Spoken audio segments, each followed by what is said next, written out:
Send an email before we leave. What are you doing now?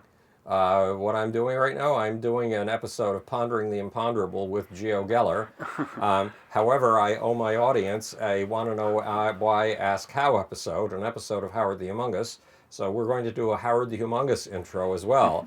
Want to know why? Ask how. Howard the Humongous! Oh yeah. No, don't listen to Okay, us. so G's going to be thrown out of his apartment building.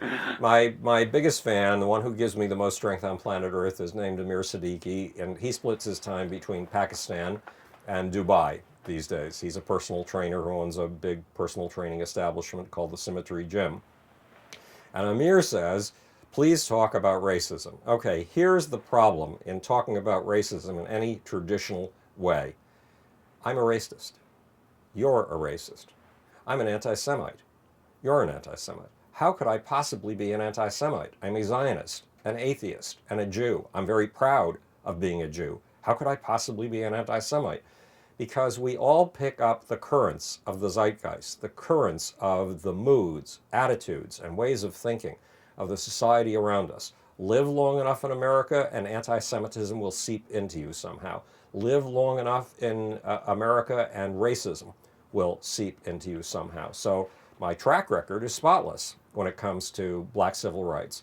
I've been working on black civil rights since I was 15 years old and headed the political action committee of the Unitarian Church in Buffalo, New York. When I was in the music industry, I became the leading black publicist in the industry. I fought. I risked my career to fight in order to get black artists out of the tiny little ghetto they were tossed into in record companies, where the only people who were allowed to work on them were black promotion men, black publicists, etc.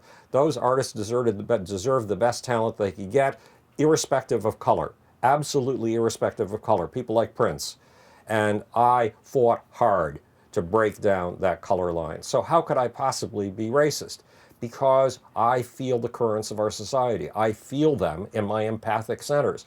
In fact, it's my job to feel them. It is my job to take in as many different ways of thought and different ways of emotionally setting yourself up as is humanly possible, because my job is to help you, is to fashion new perceptual lenses with which you can see everything inside of you and everything around you from a radically different point of view. I've spent 40 years studying Islam, more than 40 years. I spent 3 years trying to figure out the mind of Osama bin Laden and found myself back to the source literature, the basic literature of Islam, the Quran, the Hadith, Ibn Ishaq and Al-Tabari, the first great biographers of Muhammad and of the rise of the Islamic State, the Islamic entity, the Islamic Empire. These were guys writing in the 9th century. Why? Because I wanted to tune myself to be able to think and feel like Osama bin Laden. Does that mean that I want to burn down the World Trade Center? Does that mean that I want to behead people in the streets? Not at all. I want to stop things like the World Trade Center. I want to stop beheadings in the street. I want to stop the racist moves in America. How can I do it without understanding the racist inside of me?